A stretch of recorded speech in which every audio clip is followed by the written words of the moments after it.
Maswerteng araw po mga ka-STL. Narito na po ang resulta ng STL Pampanga para sa araw na to, 3rd draw, September 14, 2024.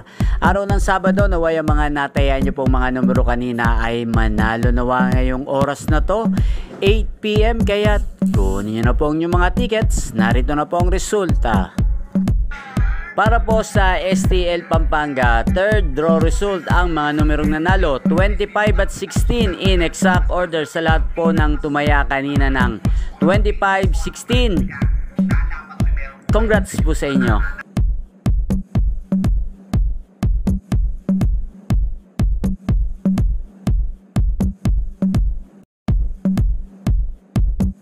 Congrats po sa lahat ng mga nanalo. Maraming salamat po sa panonood nyo sa aking channel, Roderick Hernandez TV. Huwag pong kalimutang mag-subscribe. Thank you for watching.